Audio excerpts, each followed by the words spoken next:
వారు వారికి, వారి కుటుంబానికి, వారి పరిచర్యకు, వారి సంఘానికి, మా సంఘం తరఫున ప్రత్యేక వందనాలు తెలియచేస్తున్నాం.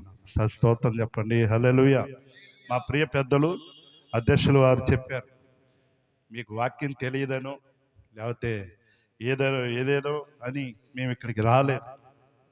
మా చివరి ఈ అంచె దినాల్లో మనలో మనం అందరం కూడా ఒకరినొకరు రాకడ కొరకు పురుకొల్పుకుంటూ రాకే ప్రతి ఒక్కరూ నమ్మి బాప్తిస్మం పొందాలి, నమ్మని వానికి శిక్ష అని చెప్పాడు దేవుని ఆజ్ఞ. సరే, మంచిదే. బాప్తిస్మ అనుభవాన్ని ఎంతమంది చక్కగా అవలంబిస్తున్నారు? అసలు బాప్తిస్మం మనం ఎందుకు పొందాలి? ఎందుకు పొందాలండి? ఇల్లు కట్టిస్తారనే? బరగొడ్లు కొనిస్తారనే? ఏమండి అయ్యగారు, కోటేశ్వరరావు గారు, సైకిల్ కొనిస్తారనే? ఒకప్పుడు అలానే జరిగింది. కానీ అవగాహన లేని బాప్తిస్మాలు ఎన్నిసార్లు పోయి బుడుంగును మునిగినా దాని ద్వారా ఫలితం లేదు. ఒకే ఒకటి బాప్తిస్మా సూత్రం, దేవుడు చెప్పినటువంటి విధానం. అపోస్తుల కార్యాల గ్రంథం 2వ అధ్యాయం 38వ వచనంలో పేతురు భక్తుడు అంటాడు, ఏమంటాడంటే, మీరు మారు మనసు పొంది పాప క్షమాపణ నిమిత్తం ప్రతి వాడును యేసుక్రీస్తు నామమున బాప్తిస్మము పొందుడి, అప్పుడు మీరు పరిశుద్ధాత్మనే వరాన్ని స్తోత్రం కలుగును గాక. హల్లెలూయా. ఇప్పుడు అర్థమై ఉంటుంది ఏంటంట, మీరు మారు మనసు పొంది పాప క్షమాపణ నిమిత్తం. మనకెందుకు పాప క్షమాపణ కావాలి? మన మీద మన పితరులైన ఆదాము హవ్వల ఆజ్ఞాతిక్రమ పాపము లోకమంతటి మీద ఏలుబడి చేస్తూ ఉండగా, రెండవదిగా మనంతట మనం కర్మ పాపం, మనంతట మనం స్వతహాగా చేసుకున్నటువంటి పాప ఫలితం, ఆ పాపములు మన మీద నుండి తొలగింపబడడానికి, పాప క్షమాపణ పొందడానికి బాప్తిస్మం పొందాలి. అది నిజమైన బాప్తిస్మ అనుభవం. ఆ అనుభవంలో ఉన్నవారు ధన్యులు. మీరు ఆ అనుభవంలో ఉన్నారని నేను నమ్ముతున్నాను. దేవుని స్తోత్రం చెప్పండి.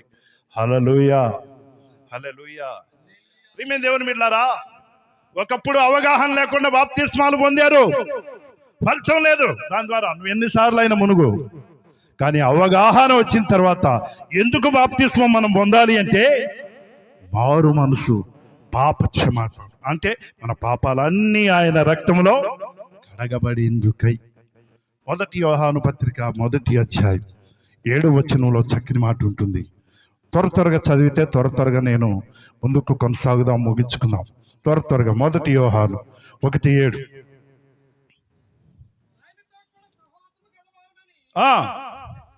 చెప్పుకొని చీకటిలో నడిచిన ఎడల మనము అబద్ధమాడుచు,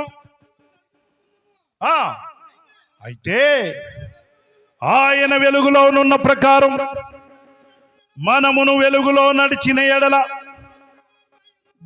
గలవారమయ్యుందుము. అప్పుడు ఆయన కుమారుడైన యేసు రక్తము మన పాపముల నుండి, దేవుని స్తోత్రం చెప్పండి. హల్లెలూయా. ఆయన రక్తం ద్వారా మాత్రమే మన పాపాలకు క్షమాపణ, విమోచన. ఈ బోధలు మనం ఎప్పటి నుంచో వింటూ ఉంటాం. మన దైవజనులు ప్రేమతో హెచ్చరిక చేస్తూ ఉంటారు ఎన్నో మార్లు. ప్రేమ దేవుని బిడ్డలారా, జ్ఞాపకం చేసుకుందాం. ఈ రాత్రి కాల వేళ నా టాపిక్ ఏంటంటే, దేవుని పరిచర్యలో ఎవరెవరికి బాధ్యత ఉంది అనేది మనం జ్ఞాపకం చేసుకోవాలి. కేవలం ఒక్క దైవ సేవకులు, ఇప్పుడు పాస్టర్ గారిని ఉన్నాను నేను, మా సంఘం విషయం నేను చెప్తున్నాను, నాకొక్కనికే బాధ్యత కాదు. 10 మంది, మా పెద్దలందరూ 10 మంది కలిసి, 10 మంది బిడ్డలు కలిసి 10 పనులు చేస్తే స్వార్థ పరిచర్యలో ప్రభు కోసం ప్రయాసపడితే దేవుడు దాన్ని ఏం చేస్తాడు? అంగీకరిస్తాడు, దీవిస్తాడు. అంటే ఇక్కడ బాధ్యత ఏంటంటే, భారం ఏంటంటే, ప్రతి ఒక్కరికి బాధ్యత ఉంది. విశ్వాసి అయిన ప్రతి ఒక్కరికి, కాపరితో పాటు విశ్వాసికి కూడా బాధ్యత ఉంది ఆత్మల రక్షణ విషయంలో. చాలా మంది అనుకుంటారు కేవలం పాస్టర్స్, దైవ సేవకులకు మాత్రమే వాళ్ళే చూసుకుంటారులే, ఆత్మల రక్షణ వారు వాళ్ళే చూసుకుంటారులే అని అనుకుంటారు. ప్రేమ దేవుని బిడ్డలారా, వారితో పాటు కలిసి విశ్వాసులు కూడా ప్రయాసపడాలి. స్వార్థ అంటే ఏందండి? స్వార్థ అంటే ఏదో సంచి తగిలించుకొని బ్యాగు బైబిల్ పట్టుకొని ఊరక ఏదో ఇది వీరిలో తిరిగి ఊరక పాట పాడి, అదే స్వార్థ? ఎట్లా స్వార్థ అంటే ఏంటి? పౌలు భక్తుడు అంటాడు ఒక చోట, నా సువార్త ప్రకారం మరి లోకాన రక్షకుడిగా పుట్టి మన పాపముల కొరకు చనిపోయి సమాధి చేయబడి తిరిగి లేచినటువంటి యేసుక్రీస్తును ప్రకటించడమే సువార్త. బిగ్గరగా స్తోత్రం చెప్పండి. హల్లెలూయా, హల్లెలూయా. అదే నిజమైన సువార్త. ప్రియమైన దేవుని బిడ్డలారా, ప్రతి ఒక్కరికి బాధ్యత ఉంది. ఆ బాధ్యతను గుర్తిరగాలి. దేవుడు అన్నాడు మత్తయి సువార్త 28వ అధ్యాయం 18వ వచనంలో, ఆయన ఆజ్ఞ, దేవుని ఆజ్ఞ, ప్రతి ఒక్కరికి ఆ బాధ్యత ఉందన్నమాట. దేవుని పరిచర్య విషయంలో బాధ్యత తీసుకోవాలి ప్రతి ఒక్కరు. వాళ్ళే చూసుకుంటారులే, వాళ్ళు చేస్తారు, మా పాస్టర్ గారు చేసుకుంటాడులే, ఆయనే అల్లాడతాడులే, ఆయనే ఎట్లా తిప్పలు పడతాడులే అని వదిలిపెట్టకూడదండి. సహకరించాలి. దైవ సేవకునికి సహకరించి స్వార్థ సేవా పరిచర్యలో మరి ప్రోత్సాహం కలిగి ఒకరినొకరు పురుకొల్పుకుంటూ ఉన్నప్పుడు దేవుని పరిచర్య ముందుకు కొనసాగుతుంది. దేవునికి స్తోత్రం కలుగును గాక. హల్లెలూయా, హల్లెలూయా. చదవండి 28:18 మత్తయి సువార్త త్వరగా. వారి యొద్దకు వచ్చి, పరలోకమందును భూమి మీదను నాకు సర్వాధికారము గలదు, కాబట్టి మీరు వెళ్ళి సమస్త జనులను శిష్యులనుగా చేయుడి, తండ్రి యొక్కయు కుమారుని యొక్కయు పరిశుద్ధాత్మ యొక్కయు నామములోనికి వారికి బాప్తిస్మమిచ్చుచు నేను మీకు ఏ సంగతులను ఆజ్ఞాపించితినో వాటన్నిటిని గైకొనవలెనని వారికి బోధించు. దగ్గరగా స్తోత్రం చెల్లిదాం. హల్లెలూయా. దేవుని కమాండ్ అండి, దేవుని ఆజ్ఞ ఏంటంటే, మీరు సర్వలోకానికి వెళ్ళండి, సర్వజనులకు ఏం చేయండి? శిష్యులుగా మార్చండి. సర్వలోకానికి వెళ్ళి నా సువార్తను ప్రకటించండి, మీరు శిష్యులుగా మార్చండి, నా రాజ్యానికి నడిపించండి. నా రాజ్యం ఖాళీగా ఉంది, ఆ రాజ్యానికి వారిని నడిపించండి. మానవుల రక్షింపను దేవుడు తన కుమారుని పంపెను, మన శరీరము దాల్చెను, ఆ ప్రభువు మన పాప ముకుదూరుడే. దేవుని ప్రేమ ఇదిగో జనులారా, కేవలము పరలోక జీవంబు మనకబ్బును. హల్లెలూయా. ప్రియమైన దేవుని బిడ్డలారా, దేవుని ఆజ్ఞ ఇది. ప్రతి ఒక్కరు దేవుని పనిలో పరిచారకులుగా ఉండాలంటే దైవ సేవకునితో సహకరించి ఆయన వెనుక నడవాలి. అప్పుడు మాత్రమే దేవుని సేవ పరిచర్య అంచెలంచెలుగా ఎదుగుతుంది. అంతేగాని నా దారి నాదే, నీ దారి నీదే అన్నట్టు అటమైందా? నేనన్నదే నెరవేరాలా, నేను చెప్పిందే నెరవేరాలనేది అలాంటి లక్షణం గనక ఉంటే అక్కడ కుంటుపడుతుంది, దేవుని పని జరగదు. ప్రియమైన దేవుని బిడ్డలారా, మనం జ్ఞాపకం చేసుకుందాం, దేవుని ఆజ్ఞ, కమాండ్ అంతే.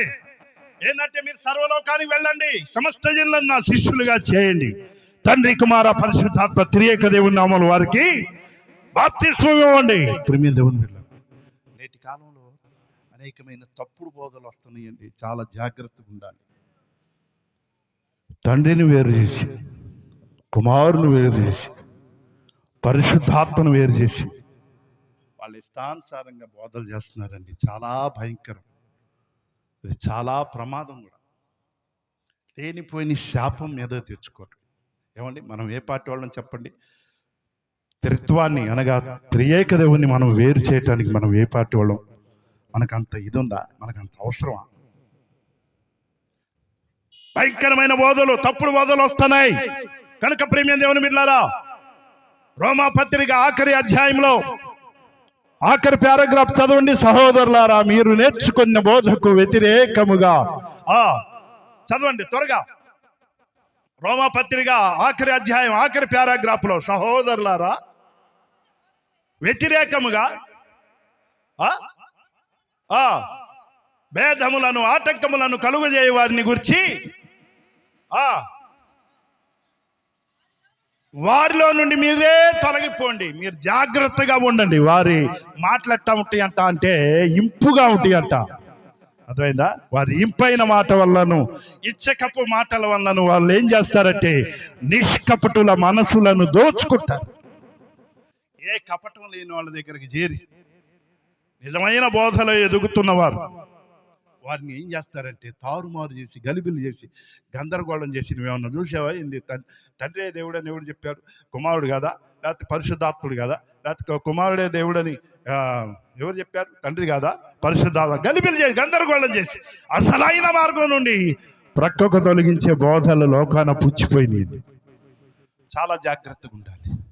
అక్కడ వారి విషయంలో చక్కగా వ్రాయబడి ఉంది, వారు వారి కడుపునకే దాసులు అని. వారి విషయంలో ఏమని క్రీస్తుకు కాక తమ కడుపుకే దాసులు. అలాంటి వారి విషయంలో చాలా జాగ్రత్తగా ఉండాలని లేఖనం ఖండితంగా ఆజ్ఞాపిస్తుంది. మనం అయితే దేవుని మహాకృపను బట్టి మరి మనమందరం తండ్రి, కుమార, పరిశుద్ధాత్మ త్రియేక దేవుని విశ్వసించి నమ్ముతున్న వారు దేవుని స్తోత్రం చెప్పండి. హల్లెలూయా. ఆయన ఆశీర్వాదం దీవెన మనకును, మన కుటుంబాలకును, మన సంఘానికి నిండుగా ఉండునుగాక. ఆమేన్. ఒకవేళ విడదీసే బోధలు మన దగ్గరకు వచ్చి ఒకవేళ ప్రేరేపించిన ఏమంటున్నాడంటే ప్రక్కకు మీరే తొలగిపోండి. వారిలో నుండి మీరే ప్రక్కకు తొలగిపోండి. చాలా జాగ్రత్తగా ఉండాలి. అంచె దినాల్లో ఉన్నాం ప్రియమైన దేవుని బిడ్డలారా. దేవుని రాకడ దినాలు. ఆయన ఎప్పుడు వస్తాడో మనకు తెలియదు. ఎప్పుడు మనం ఈ లోకాన్ని విడిచిపెడతామో తెలియదు ప్రియమైన దేవుని బిడ్డలారా. దేవుడు చెప్పినటువంటి రాకడ గుర్తులు ఇప్పటికీ 99.90% నెరవేరినాయి. ఒక్కొక్క పర్సెంటే ఉంది. ఆయన సిద్ధంగా ఉన్నాడు. వచ్చి ఆయన వధూ సంఘాన్ని ఆకర్షించుకోబోతున్నాడు మంచి ఆకాశానికి. కనుక ఎంతో కాలం నుంచి చెప్పుకుంటున్నాం మనం, రాకడ వస్తుంది, రాకడ వస్తుంది, రాకడ రాకడ రాకడ అన్నారు. ఏడొచ్చిందా? ఎవడు చెప్పాడు నీకు అనే బోధకులు కూడా ఉన్నారు. అసలు రాకడుందా? రాకడుందా? ఎవరు చెప్పారు? నువ్వేం చూసి వచ్చావా? పరలోకం ఉందని, నరకం ఉందని నువ్వేం చూసి వచ్చావా? లేనిపోయి వితండవాదాలు. ప్రియమైన దేవుని బిడ్డలారా, 2 పేతురు 3వ అధ్యాయంలో ఉంటుంది, అంచె దినాల్లో అపహాసకులు అపహసించుచూ వచ్చి ఈ రాకడను గూర్చిన వాగ్దానం ఏమాయను? మన పితరులు నిద్రించింది మొదలుకొని అప్పుడు సృష్టి ఆరంభంలో ఎట్లా ఉందో ఇప్పుడు కూడా అంతే ఉంది కదా. ఏ మార్పు ఉంది? అప్పుడు ఎట్లా ఉందో ఇప్పుడు అంతే ఉంది. రాకడ రాకడ రాకడ అన్నారు. రాకడ ఏడుంది అని ఆ రీతిగా గలిబిలి చేస్తారండి. చాలా జాగ్రత్తగా ఉండాలి ప్రియమైన దేవుని బిడ్డలారా. ఆనాటి కాలంలో, నోహు కాలంలో 120 సంవత్సరాలు సువార్తను అందిస్తే ఒక్కడన్నా మారాడా? ఏమండి, ఎంతమంది మారారు? కేవలం నోహు కుటుంబం ఒక్కటి మాత్రమే రక్షింపబడింది. స్తోత్రం చెప్పండి ఒకసారి బిగ్గరగా. హల్లెలూయా, హల్లెలూయా. ఆ ఓడను నిర్మించిన వాళ్ళు సహితం ఇప్పుడు వాళ్ళు ఎక్కడ నిర్మిస్తారు? సముద్రం ఒడ్డున కొంచెం విశాలమైన ప్రాంతంలో నిర్మిస్తారు. కానీ మనోడు ఎక్కడ ప్రారంభించాడు వాడని నిర్మాణం? ఊరు మధ్యలో. అరే, వీడికి నిజంగానే పిచ్చి పట్టిందిరా నోహు గాడికి. ఊరు మధ్యలో వాడని నిర్మించటం ఏందిరా? మళ్ళీ జలప్రళయం వచ్చిందంట. అబ్బో, మొత్తం కొట్టుకొని పోతారంట, అందరు నాశనం అయిపోతారంట. ఆ, ఈయన ఒక్కడే బ్రతుకుతాడంట, ఈయనొక్కడే జాగ్రత్తగా ఉంటాడంట, అందరు పోతారంట అని చెప్తున్నాడు రావు చెప్పి ఆ రీతి ఎగతాళి చేసినోళ్ళు, వాడ పని చేసినోళ్ళు కూడా, ఆ కీలు పూసినోళ్ళు, చెక్కలు కొట్టినోళ్ళు, ఆ రంగులు పూసినోళ్ళు, అది చేసినోళ్ళు, ఇది చేసిన వాళ్ళు అందరూ కూడా అపహాస్యం చేశారు, నువ్వు ఎగతాళి చేశారు. ప్రేమేంద్రుడు 120 వత్సరాలు నోవహు సువార్తను లెక్క చేయలేదు, మరి వెక్కిరించారు ప్రజలు. వర్షం ఎక్కువయింది, ఓడ తేలిపోయింది, తట్టి తడిమి చూసిన ఏం మిగిలింది? కనుక ప్రేమ దేవుని బిడ్డలారా, ఆలస్యం చేయకుండా కేవు తీసుకో, అవకాశముండగాని రేవు చేరుకో. రక్షణని ఓడ తలుపు తెరువబడింది. హల్లెలూయా, హల్లెలూయా. ప్రియమైన దేవుని బిడ్డలారా, ఎంత మొత్తుకున్నా నోవహు ఓడలోకి ఎవరు ప్రవేశించలేదు. దేవుడు చెప్పిన ప్రకారం ఆ దినం రానే వచ్చింది. ఆకాశపు తూములు విప్పబడ్డాయి, భూమి మీద ప్రచండమైనటువంటి వర్షం, 15 మూరల ఎత్తు నీళ్లు ప్రవహిస్తే భూమి మీద ప్రపంచంలో ఏదైనా మిగిలిద్దా? 15 మూరల ఎత్తు అంట. ప్రేమ దేవుని బిడ్డలారా, అప్పుడు వచ్చి కొంతమంది అన్న వరుస అన్నాడు, నోవహు గారు కొంచెం మాకు తలుపు తీయండి, లేకపోతే మాయా తలుపు తీ, మాయా తమ్ముడు తలుపు తీయ్యా, అల్లాడిపోతున్నాం, కొట్టుకుపోతున్నాం అంటే చక్కగా కిటికీ దగ్గరకు వచ్చి నోవహు గారు అన్నారు, కిటికీ తెరిచి, అయ్యా నేనేస్తే నేను తీయగలను, కానీ ఆ తలుపు వేసింది ఎవరు? నేను కాదు బాబు, దేవుడు వేశాడు. దేవుని స్తోత్రం చెప్పండి, హల్లెలూయా. కనుక ప్రియమైన దేవుని బిడ్డలారా, అంచె దినాల్లో ఉన్నాం, చాలా జాగ్రత్తగా ఉండాలి మనం. ఎప్పటి వరకు? ఆయన రాకళ్ళు ఎత్తబడి ఆయన చేతిలో పడేంత వరకు మనం చాలా చివరి క్షణం వరకు కూడా జాగ్రత్తగా ఉండాలి. మన విశ్వాస జీవితాన్ని ఎప్పటి వరకు కాపాడుకోవాలి? అంతము వరకు. అంతము వరకు అంటే ఆయన వచ్చు చివరి క్షణం వరకు, మనం చచ్చు చివరి క్షణం వరకు కాపాడుకో. స్తోత్రం చెప్పండి, హల్లెలూయా. మొట్టమొదటిది ఏంటంటే దేవుని ఆజ్ఞ, దేవుని స్వార్థ పరిచర్య. ప్రతి ఒక్కరి మీద భారం ఉంది, బాధ్యత ఉంది. ఏంటంటే ఆయన ఆజ్ఞ. గలిబిలి చేయటానికి కాదు చేయాల్సింది, బలపరచటానికి. అదైందా? మన టాలెంట్ ఏందో చూపించుకోవటానికి కాదు, ఇంకా రక్షింపబడనటువంటి వారిని రక్షణ మార్గంలోనికి నడిపించి దేవుని మార్గంలోకి నడిపించడానికి ప్రయాసపడాలి. దేవుని స్తోత్రం చెప్పండి, హల్లెలూయా. రెండవది ఏంటంటే ప్రతి ఒక్కరికి ఒక విజన్ ఉండాలండి, దర్శనం ఉండాలి.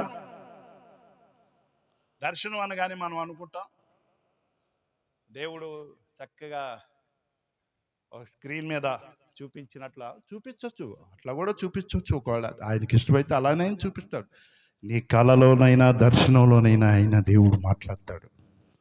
ప్రేమ దేవుని బిడ్డలారా,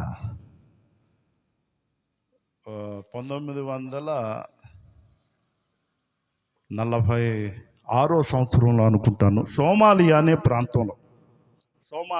ప్రాంతంలో ఇసుక ఎడారి. అది శత్రు సైన్యాలు ఇరుపక్షాల వారు యుద్ధానికి దిగారు ఆ ఎడారిలో.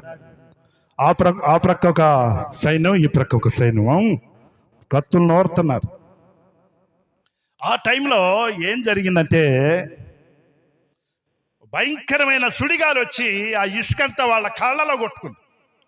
ఒక్కొక్కడు ఆ గన్నులు అవన్నీ కింద పడేసి నలుపుకోవడమే సరిపోయింది. నలుపుకుంటూ ఒకడు ఇట్లా చూశాడు, పైకి ఇట్లా చూసేసరికి ఆకాశంలో ఒక విచిత్రమైనటువంటి దర్శనం. దేవుని స్తోత్రం చెప్పండి, హల్లెలూయా. ఈ ప్రక్కేమో యేసయ్య, ఆయన పరలోక పట్టణం, ఈ ప్రక్కేమో సాతానుగాడు, వాడు నరకం. ఆ దర్శనం చూసేసరికి అరే ఒకడు చూశారు కదా, అరే అదేం చూడని చూపించాడు. అరే వాళ్ళు వాళ్ళు వాళ్ళు ఇంతగా ఏందిరా అందరు పైకి చూస్తున్నారు ఏందిరా అని చెప్పి అందరూ చూసేసరికి గొప్ప దర్శనం చూసేసరికి అందరిలో శాంతి మనసు వచ్చిందండి. దేవుని స్తోత్రం చెప్పండి, చప్పట్లు కొట్టండి, హల్లెలూయా. అందరూ దగ్గరకు వచ్చి హత్తుకొని, అన్నా మనకు యుద్ధాలు వద్దు, పాడదు, నిజ దేవుడు ఆయన, నిజమైన దేవుడు ఆయన అని చెప్పి ఆయన హత్తుకున్నారట. పేపర్లో పడింది, అది పబ్లిక్ పేపర్లో, ఈనాడు పేపర్లో పడింది. అది నేను చదివాను, ఆ ముక్క నా దగ్గర ఉంది.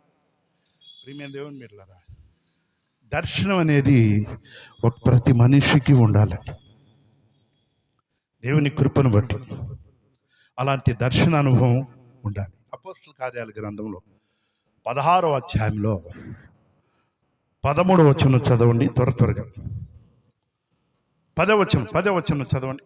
అపోస్తల కార్యాల గ్రంథం 16వ అధ్యాయం 10వ వచనం. అతనికి ఆ దర్శనం కలిగినప్పుడు వారికి సువార్త ప్రకటించుటకు దేవుడు మమ్మను పిలిచి ఉన్నాడని మేము నిశ్చయించుకొని వెంటనే మాసిదోనియకు బయలు. దేవుని స్తోత్రం చెప్పండి, హల్లెలూయా. పౌలు గారికి గొప్ప దర్శనం వచ్చిందండి.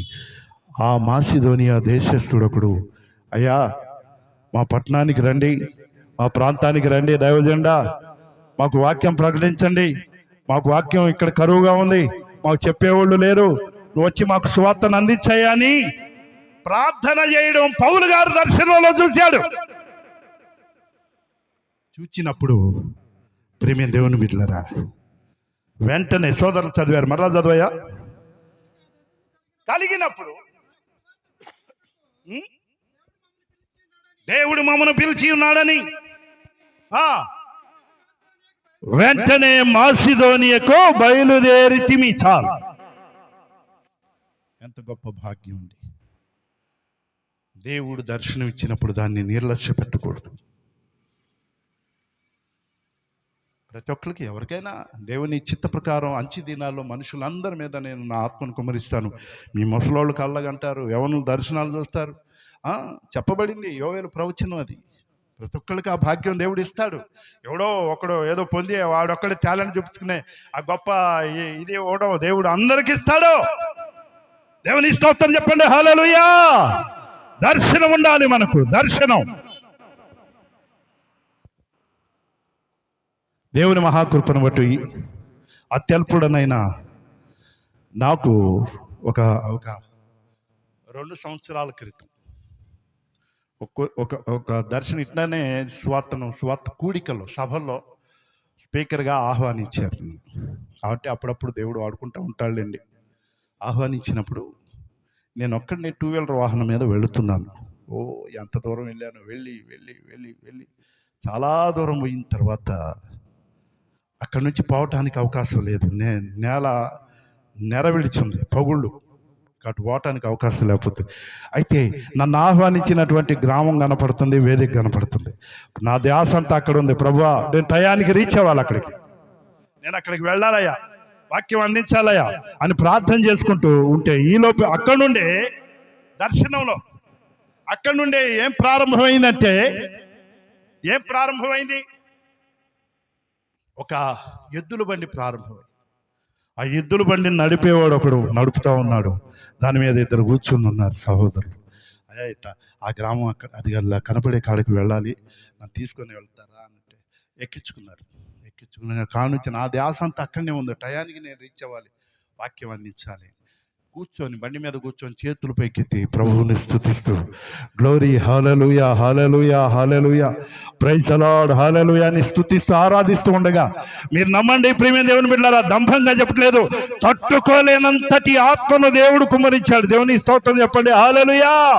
తట్టుకోలేనంత ఆత్మను కుమ్మరిస్తూ ఉండగా ఆ పవర్ బండి మీద ఉన్న సహోదరులు కూడా అలా పోయి అలా తాగుతూ ఉంది. ఇదేంది చాలా ఆశ్చర్యంగా ఉందని వాళ్ళు ఆశ్చర్యపడుతున్నారు. టయానికి దేవుడు నన్ను అక్కడికి రీచ్ చేశాడు. దర్శనం, అదొక దర్శనం ద్వారా ఆ దర్శనం నిజంగా చాలా ఆశ్చర్యం వేసింది. ఆ దర్శనం కలిగిన తర్వాత ఎంత హృదయానందంగా ఉందంటే, ఘనమైన నీ ప్రేమ కరణంబునకై పని చేయ చేతులివిగో ఎనయంబు నీ విషయ మై సొగసుగా చురుకు ధనముతో పరుగెత్త వినయ పాదములివిగో. పాడండి. తనువు నాదిరిగోగై కొనుమియో ప్రభువాని పనికి ప్రతిష్ఠించు మీ. హల్లెలూయా. ప్రియమైన దేవుని బిడ్డలారా, దర్శనం ఉండాలి మనకు. దర్శనం అంటే ఏమంటే నాకేమైనా ప్రత్యేకంగా దర్శనం వస్తుందా? నువ్వు ఆలోచించి ఏదేదో పొందాలనుకుంటే రాదు. అది దైవ కృపను బట్టి దేవుడు నీకు దర్శనం ఇస్తాడు. ఎందుకు ఇస్తాడంటే నువ్వు బాగుపడటానికి, నీ ద్వారా ఇతరులు బాగుపడటానికి. అంతే. నీ డంబానికి కాదు, నిన్ను నువ్వు హైలైట్ చేసుకోవటానికి కాదు ఇచ్చేది. నీ ద్వారా ఇతరులు ఆయన మార్గంలోకి రావాలి. అది దేవుని స్తోత్రం చెప్పండి. హల్లెలూయా. ప్రపంచ ప్రఖ్యాతిగాంచినటువంటి గొప్ప దైవజనుడు జాన్ వెస్లీ. చెప్పండి, ఏం పేరు ఆయన పేరు? జాన్ వెస్లీ గారు. ఆయన తల్లి గారి పేరు సుసన్న వెస్లీ. ఈయన 18వ సంతానం. ఆమె గారికి ఆయన గారు ఆ దేశంలో ఉండి ఆ దగ్గరలో ఉన్నటువంటి ఆ స్కాట్లాండ్ దేశాన్ని దాని వైపు చూస్తూ ప్రార్థన చేస్తూ ఉండేవాడంట. ప్రభువా, నాకు ఆ దేశాన్ని అప్పగిస్తూ, నాకు ఆ దేశాన్ని అప్పగించాయా, నన్ను అక్కడ నడిపించాయా, నన్ను అక్కడ వాడుకోయా, నన్ను బలపరచయ్యా, అక్కడ వారిని అందరిని రక్షించాయా, నాకు ఆ దేశాన్ని అప్పగించాయా ప్రార్థన చేస్తూ ఉంటే సుమారు సంవత్సరం గడిచింది, కానీ సమాధానం ఏమి రావట్లేదు.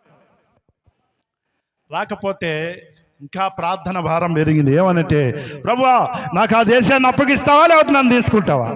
ప్రభువా, నాకు ఆ దేశాన్ని అప్పగిస్తావా, నన్ను తీసుకుంటావా? ఈ ప్రార్థన ప్రారంభించాడు. అతి కొద్ది దినాల్లో జాన్ వెస్లీ గారికి అక్కడ ఒక గ్రౌండ్లో స్వార్థ సభలు ఏర్పాటు చేసి అక్కడ వాక్యాన్ని అందించడానికి ఆహ్వానం ఇచ్చారు అక్కడ వారు. దేవుని స్తోత్రం చెప్పండి. హల్లెలూయా. ఆనాటి కాలంలో గుర్రాలే కదా, గుర్రాల మీద ప్రయాణం, గుర్రం మీద మరి సకాలానికి వాక్యానికి మరి సేవ గ్రౌండ్లో పాటలు ప్రారంభమైనవి. మరి చక్కగా ఆరాధన జరుగుతుంది. అయ్యగారు సకాలానికి అక్కడికి వెళ్ళాలి. గుర్రం మీద బయలుదేరి వెళుతూ ఉండగా, ప్రియమైన దేవుని బిడ్డలారా, టయానికి రీచ్ అవ్వాలని గుర్రం మీద స్వారీ చేస్తూ వెళుతూ ఉండగా, వెళుతూ ఉన్నప్పుడు ఒక చెట్టు కొమ్మ ఒక పుల్ల వచ్చి కంట్లో గుచ్చుకుంది. కంట్లో గుచ్చుకునేసరికి ఆగలేదు ఆయన. అట పట్టుకొని అది ఆ పుల్ల పీకేసి కారినంత వరకు కారిపోయింది జన. అట్లానే పట్టుకొని మరలా గుర్రాన్ని చేసి వేదిక కాడికి వెళ్ళాడు, గ్రౌండ్లోకి. ప్రియమైన దేవుని బిడ్డలారా, వేదిక దగ్గరికి వెళ్ళిన తర్వాత చెయ్యి అట్నే పట్టుకొని వేదిక మీద సుమారు 1.5 సేపు ఇట్లానే పెట్టుకొని దేవుని వర్తమానం వాక్యం అందించాడు. వారి మధ్య సభ అంతా దగ్గర 3 లక్షల మంది సభ ఉన్నారు ఆ గ్రౌండ్లో. ఆఖరిగా ప్రార్థన చేసి ఒక మాట అన్నాడు, నేను మీ కొరకు వాక్యం అందించడానికి ఈరోజు వస్తుండగా సాతాను నన్ను ఈ రీతిగా శోధించి బాధ పెట్టాడు, అయినా పర్వాలేదు, నా దేవుని కట్టి ఇదేం గొప్పది కాదని చెప్పి ఒకసారి చేయి తీసేసరికి కంట్లో ఉన్న పూర్తిగా మొత్తం కారిపోయి లొట్టయిపోయింది. స్తోత్రం చెప్పండి. హల్లెలూయా, హల్లెలూయా. ఒక్కసారిగా వారిలో పశ్చాత్తాప హృదయం వచ్చి, నిజంగా 2.5 లక్షల మంది 3 లక్షల మంది ప్రజలు ఉన్నారు అక్కడ. మన కోసం దైవజనుడు ఇంత ప్రయాసపడి వచ్చాడా, కన్ను పోగొట్టుకున్నాడా అని చెప్పి కనీసం 2.5 లక్షల మంది తీర్మానం చేసుకొని బాప్తిస్మం పొందారు. చప్పట్లు కొట్టండి ఒకసారి బిగ్గరగా. దర్శనం వచ్చేది. చప్పట్లు కొట్టాలి బిగ్గరగా. యేసయ్యకు, మనకు కాదు, యేసయ్య కొట్టాలి. 2.5 లక్షల మంది తీర్మానం చేసుకున్నారు ఆ రాత్రే. దర్శనం అంటే అది. మనలో ప్రతి ఒక్కరికి దర్శనం ఉండాలి. మన కుటుంబ సభ్యుల్లో ఎంతమంది రక్షింపబడి ఉన్నారు? ఇంకా రక్షింపబడాల్సిన వాళ్ళు ఉన్నారా? మన కుటుంబాల్లో ఇంకా రక్షణ పొందవలసిన వాళ్ళు ఉన్నారా అనే విషయంలో, వారి విషయంలో భారం ఉండాలి, మనకు బాధ్యత ఉండాలి. వారి కోసం కనీసం ప్రార్థన చేయాలి, దేవుని మార్గానికి నడిపించాలి వారిని. రేపు లెక్క అడుగుతాడు దేవుడు. నీ అంతటి నువ్వు, నీ రక్షణ నీకు సరిపోదు. నీ అంతటి నువ్వు తృప్తి పడితే నాకు రక్షణ ఉందలే, నేను బాగున్నానులే, నేను భక్తుడినే, భక్తి పరురాలే, నా రక్షణ నాకు జాలే, వాళ్ళు వస్తే వస్తారు, రాదు లేకపోతే లేదులే అని అనుకుంటే ప్రియమైన దేవుని బిడ్డలారా, రేపు దేవుని దగ్గర లెక్కప్ప చెప్పాలి.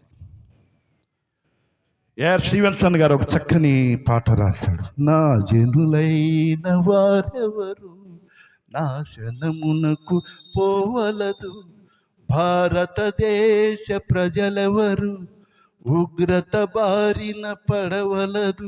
దీవించుము దీవించుము భారతదేశాన్ని, రక్షించుము రక్షించుము నా దేశ జనాంగాన్ని. నా జనులైన వారెవరు నాశనమునకు పోవలదు. నా చుట్టూ ఉన్నవారు నవ్వుతూ పలకరించువారు, అది నా చుట్టూ ఉన్నవారు నవ్వుతూ పలకరించువారు, నేడు ఎంతో ఆప్తులై ఉన్నవారు, నేడు ఎంతో ఆప్తులై ఉన్నవారు, ఆరని అగ్నిల ప్రలాపించుట నేనెట్లు సహింతును, రేపు ఆరని అగ్నిల ప్రలాపించుట నేనెట్లు సహింతును. దీవించుము దీవించుము భారతదేశాన్ని, రక్షించుము రక్షించుము నా దేశ జనాంగాన్ని. నా జనులైన వారెవరు నాశనమునకు పోవలదు. హల్లెలూయా. ప్రియమైన దేవుని బిడ్డలారా, మన కుటుంబాలు ఇంకా రక్షింపబడనటువంటి వారికి భారం కలిగి ప్రార్థన చేయాలి. అవసరమైతే ఉపవాసం ఉండాలి, కన్నీరు కార్చాలి, ఏడవాలి. రేపు నువ్వు పరలోకంలో దేవుని దగ్గర పోయి సంతోషంగా ఉంటే నీ కుటుంబ సభ్యులు నరకంలో ఏడుతుంటే నీకు సంతోషమా? కాదు కదా. మరి భూమి మీద ఉన్నప్పుడు భార్య బిడ్డలు అంతా హ్యాపీగానే ఒక కుటుంబంలోనే ఉంటాం కదా. వాళ్ళలో ఏ ఒక్కరు రక్షింపబడకపోయినా వారి బాధ్యత నీదే, దేవుళ్ళు ఎక్కడుతాడు. స్తోత్రం చెప్పండి. హల్లెలూయా. కనుక ప్రతి ఒక్కరికి దర్శనం ఉండాలండి. మన కుటుంబం గురించి దర్శనం ఉండాలి. మన సంఘంలో ఎంతమంది రక్షింపబడ్డారు, ఎంతమంది రక్షణ మార్గంలో నడుస్తున్నారు, ఎంతమంది దేవుని సేవకునికి అనుకూలంగా చక్కగా వారి ప్రయాసకు చేయూతగా ఉండి ఎంతమంది స్వార్థ పరిచర్యలో ముందుకు నడుస్తున్నారనే ఒక దర్శనం ఉండాలి. కనుక ఎప్పుడైతే అపోస్తలుడైన పౌలు మాసిదోనియా విషయంలో ఒక దర్శనాన్ని కలిగి ఉన్నాడో, వెంటనే ఆయన ప్రయాణాన్ని, ఆయన తీర్మానాన్ని మార్చుకొని చక్కగా స్వార్థ పరిచర్యకు వెళ్ళాడు.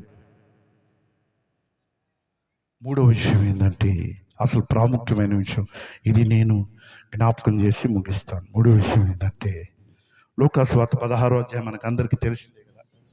లూకాసు వార్త 16వ అధ్యాయంలో ఎవరున్నారండి? 23 నుండి ధనవంతుడు లాజరు. ఎవరున్నారు? ఎప్పుడు వినేదే కదా ధనవంతుడు లాజరు కథ. ఏమండి? వందనాలండి. ఎవరు? ఎప్పుడు వినేదే కదా మనం.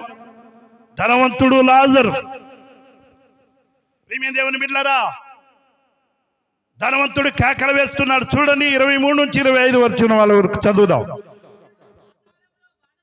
పాతాళంలో బాధపడుచు కన్నులెత్తి దూరము నుండి అబ్రహామును అతని రొమ్ముననున్న లాజరును చూచి, తండ్రివైన అబ్రహామా, నా యందు కనికరపడి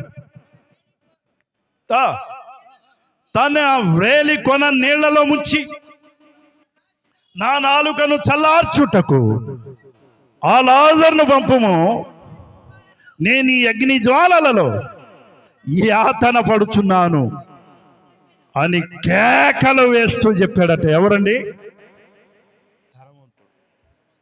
ధనవంతుడు. ప్రియమైన దేవుని బిడ్డలారా, కేకలు వేస్తూ ఉంటే ధనవంతునికి ఓ చక్కని మాట అక్కడ అబ్రహాం అంటున్నాడు, అయా ధనవంతుణ్ణి, అయా భూమి మీద ఉన్నప్పుడు నీవు నీ ఇష్టానుసారంగా జీవించావు, లెక్కలేనితనంగా జీవించావు, దేవునికి లోబడలేదు, మనుషుల్ని లెక్క చేయలేదు, నీకు అసలు ఎదురు లేదన్నట్టుగా జీవించావు. లాజర్ అయితే నీ మోచేతి క్రింద ఉన్నటువంటి రొట్టె ముక్కలు దీన్ని బ్రతికాడు. ఇప్పుడేమో వాడు ఇక్కడ నెమ్మది పొందుతున్నాడు, నీవేమో అక్కడ యాతన పడుతున్నావు అన్నప్పుడు అబ్రహాం అంటాడు, అయ్యా ఒక్కసారి ఆ లాజర్ని గనక దింపి వాని వ్రేలు కొనను నీళ్లలో ముంచి ఈ యాతనలో ఉన్న నా నాలుక మీద వేయడానికి చల్లార్చడానికి ఒక్కసారి పంపించు అంటే ఆ అబ్రహాం అంటాడు, అయ్యా మంచిదే నా కుమారుడా, మీకును నీకును మాకును ఇక్కడ వారు అక్కడికి రాజాలకుండునట్లును అక్కడ వారు ఇక్కడికి ప్రజాలకుండునట్లు మధ్య ఏముంది? మహాగాధం ఉందంట. స్తోత్రం చెప్పండి, హల్లెలూయా. మహాగాధం ఉందనగానే అబ్రహాం ధనవంతుడు అంటాడు, తండ్రి అబ్రహమా అలా అనవద్దు అయ్యా, భూమి మీద ఇంకా నా సహోదరులు 5 ఉన్నారు, వారైనా ఈ ప్లేసుకు రాకుండా ఉండున్నట్లు లాజర్ను పంపించి వారికి సువార్త అందిస్తే వాళ్ళన్నా మారుతారయ్యా. నేను పడుతున్న ఈ యాతన పడలేకపోతున్నాను, ఈ స్థలానికి నా సహోదరులు రాకూడదయ్యా, అక్కడికన్నా పంపించయ్యా అని అంట. చక్కని సమాధానం చెప్పబడుతుంది. అక్కడ వాక్యాన్ని అందించే మోషే, ఏలియా వంటి ప్రవక్తలు భూమి మీద ఉన్నారయ్యా. వాళ్ళు మొత్తుకుంటున్నారు, వాళ్ళు చెప్పే వాక్యం వింటే చాలు మారుతారు.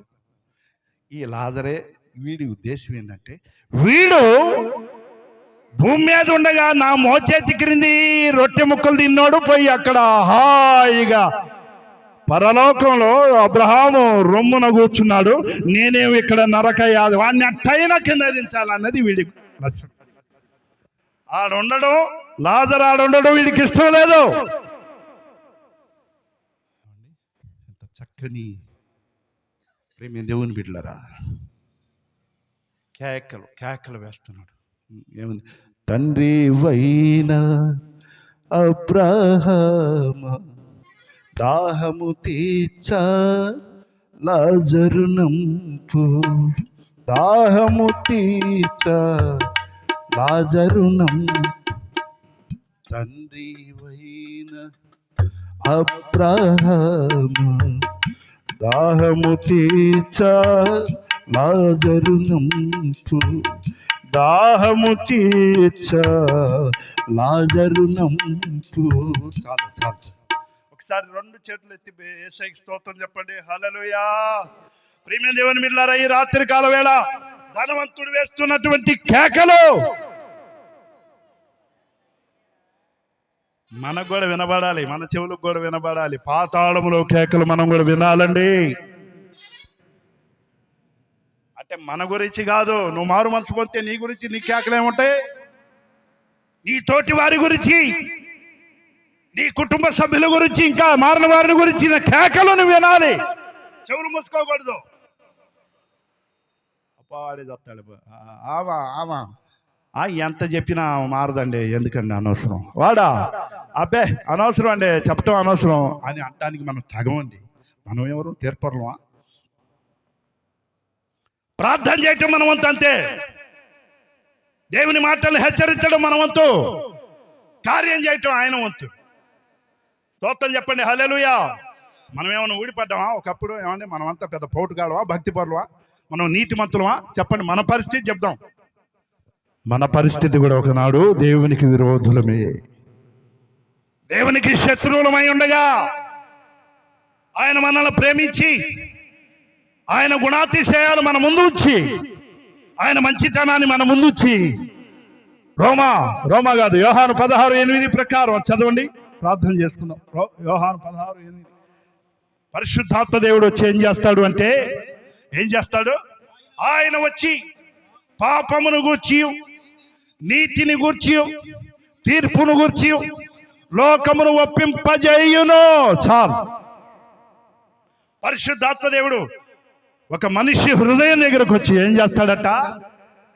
ఇది పాప మార్గం రా, ఈ మార్గాన్ని పోతే ఇదిరా అంతం, ఇది నీతి మార్గం రా, ఈ మార్గాన్ని పోతే ఇదిరా నీకు మేలు అని ఒప్పిస్తాడట. అప్పుడు ఒప్పించినప్పుడే కదా ఏదో ఒక సభలో ఏదో ఒక దైవజన వాక్యం ద్వారానో, పాట ద్వారానో, మాట ద్వారానో, సాక్ష్యం ద్వారానో మనం మార్చబడ్డాం. అవునా కదా? దేవుని స్తోత్రం చెప్పండి. హల్లెలూయా. ఏమండి, నా విషయం నేను చెప్తున్నా, ఒకడు సంగతి కాదు. కాలేజీ చదివే రోజుల్లో మా ఫ్రెండ్స్ ఇక్కడ ఉన్నారు. మన కంచెర్ల జాన్ బాబు ఉన్నాడు, తెలుసా? మా ఫ్రెండ్. మాకు చిరంజీవి ఫ్యాన్స్ అనమాట. చిరంజీవి సినిమా రిలీజ్ అయిందంటే తొలి ఆట చూడాల్సిందే. యథార్థం నేను ఇప్పుడు పోయి అడగండి, చెప్తాడు. ఒక్కో సినిమా 20 రోజులు 24 రోజులు చూసిన రోజులు ఉన్నాయి. కాలేజ్ చదివే రోజుల్లో నేను హిందూ కాలేజ్ చదివా, ఓల్డ్ బిఏ. అంటే అది గొప్పతనం అని చెప్పలేదు, చిరంజీవి పిచ్చి అన్నమాట. చిరంజీవి పిచ్చితో, ఆ పిచ్చితో మేము ఫిల్మ్ సిటీ తిరిగాం, అవి తిరిగాం, ఈ తిరిగాం. చిరంజీవిని చూసాం, ఇట్లా షేక్ హ్యాండ్ కూడా తీసుకున్నాం. అదేదో ఆయన ఏదో గొప్ప అన్నట్టు. అప్పుడు గొప్పగానే ఉంది, అది దేవుడు. అప్పుడు గొప్ప. అలాంటి పరిస్థితిలో నుండి ప్రేమ దేవుని బిడ్డారా, మా నాన్నగారు మంచి దైవజనుడు ప్లస్ హెడ్ మాస్టర్ గారు గుడిపూడిలో. ఇట్లా నేను స్వార్థ కోడికలు పెడతా ఉండేవాడు. నేను అప్పుడు వాక్య పరిచర్య అనుభవంలో లేను. కేవలం మా ఆర్కెస్ట్రా టీం ఉంది, మీకు అందరికీ తెలుసు. ఎన్నో ప్రోగ్రాంలు చేశాను లోకల్లో కూడా. ఇక్కడ వాయిస్తూ ఉండేవాడిని. అలా దగ్గర దగ్గర 25-30 సంవత్సరాలు స్వార్థ పరిచర్యలో, కేవలం సంగీత పరిచర్యలో నేను కొనసాగాను. దైవజనులు హెచ్చరిస్తూ ఉండేవాళ్ళు. మా నాన్నగారు పిలుస్తూ ఉండేవాడు కదా మా ఇంటికి దైవజనుల్ని.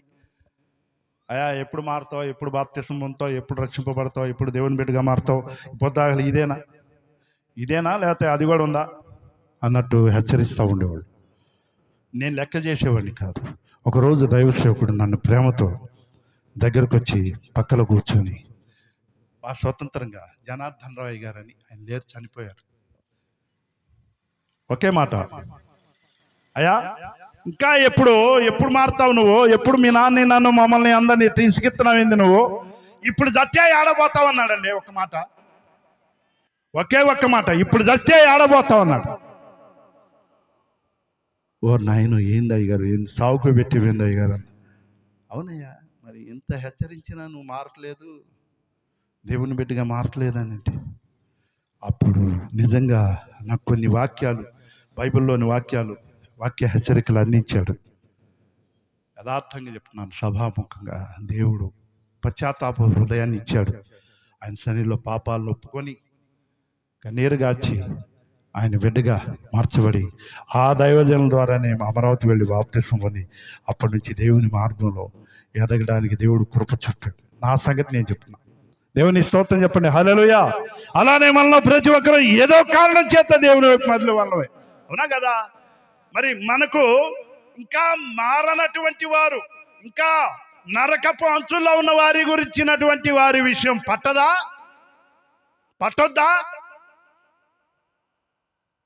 ఆ బాధ్యత భారం మన మీద ఉండొద్దా?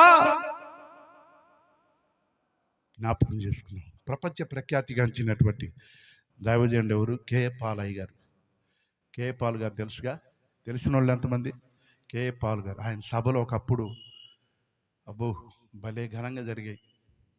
గుంటూరు గుంట గ్రౌండ్లోనైతే అసలు డైరెక్ట్గా హెలికాప్టర్ దిగి హెలికాప్టర్ మీద నుంచి దిగాడు.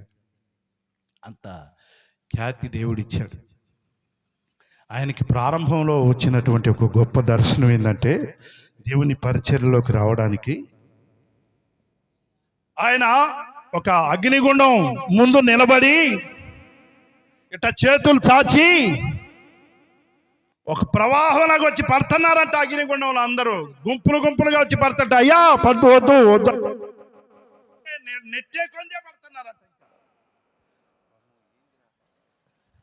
నరకంలో పోయి అంట పడుతున్నారు ఏందని? అది దేవుడు ఇచ్చిన దర్శనం ఆయన సేవలోకి రావడానికి. అప్పుడు ప్రేమ దేవుని బిడ్డలారా, దేవుని బిడ్డగా మార్చబడ్డాడు. అన్య జనాంగంలో నుండి దేవుని బిడ్డగా చేర్చబడ్డాడు. విశాఖపట్నం దగ్గర చిట్టి వలస అని చిన్న గ్రామం, కుగ్రామంలో నుండి దేవుడు ప్రపంచానికి ఒక గొప్ప దైవ సేవకుడిగా చేస్తే అయ్యగారి పరిస్థితి ఇప్పుడు ఇప్పుడు ఇప్పుడు పరిస్థితి మనకు తెలిసిందేగా. అది మనకు వద్దులేండి, తీర్పు దేవుడే తీర్చుకుంటాడు. ఆ? అసలైన రూపం పోయి ఏ రూపం వచ్చింది ఇప్పుడు? కోతి రూపం వచ్చింది ఇప్పుడు. అంటే ఇచ్చింది నిలబెట్టుకోవటం కూడా కావాలి. కనుక ప్రియమైన దేవుని బిడ్డలారా, నేను జ్ఞాపకం చేస్తున్నాను, ఈ రాత్రి కాల వేళ మనలో ప్రతి ఒక్కరికి బాధ్యత ఉంది, భారం ఉంది. దైవ జనులతో కలిసి ఏకీభవించి సంఘ విస్తరణ కొరకు, నశించిపోతున్న ఆత్మల రక్షణ కొరకు, కుటుంబాల క్షేమం కొరకు కన్నీరు గాచి ప్రార్థన చేసి భారంగా అనేక ఆత్మల్ని ప్రభు తట్టు మళ్లించే విషయంలో ప్రతి ఒక్కరికి బాధ్యత ఉంది. ఈ రాత్రి కాల వేళ జ్ఞాపకం చేసుకోవాలని ప్రేమతో మనవి చేస్తున్నాను. కనుక మనం ప్రతి ఒక్కరూ దర్శనం చూడాలి, మన కుటుంబం విషయం చూడాలి, వ్యక్తిగతంగా చూడాలి, సంఘం విషయంలో చూడాలి. ఏదేదో పిచ్చి పిచ్చి దర్శనాలు చూసి రాత్రి అంతా అసలు ఇరగదొక్కిందయ్యా, నిద్రే లేదని అట్టాటి దర్శనాలు కాదు, గుండెల మీద పడి ఇరగదొక్కిన దర్శనాలు కాదు, దైవ దర్శనాలు చూడాలి. దేవుని బిడ్డలారా, మనందరికి బాధ్యత ఉంది. ఎందుకంటే దేవుని ఆజ్ఞ, దేవుని రాజ్యం కట్టబడాలి. మనమందరం కూడా దేవుని రాజ్యం. ఎన్నో విషయాలు ఉన్నాయి, నా సమయాన్ని ముగిస్తున్నాను, టైం అయిపోయింది. కనుక నశించిపోతున్న వారి కేకలు మనం వినాలి. ధనవంతుడు కేకలు వేస్తున్నాడు, అయ్యా నా సహోదరుని వాళ్ళైనా ఇక్కడికి రాకుండా చేయా, ఆ లాజరును పంపించి సువార్త అందిస్తే వాళ్ళైనా మారతారా అని చెప్తే చక్కని సమాధానం ఇవ్వబడింది. భూమి మీద ఎంతోమంది ఉన్నారా పాస్టర్ గారులు, వాళ్ళు మొత్తుకుంటున్నారు, మైకులు పగిలిపోతున్నాయి, వాళ్ళు చెప్పే సువార్త తింటే చాలయ్యా వాళ్ళు మారతారు, ఆ లాజరే రావాల్సిన అవసరం లేదయ్యా అని చక్కగా సమాధానం చెప్పబడింది.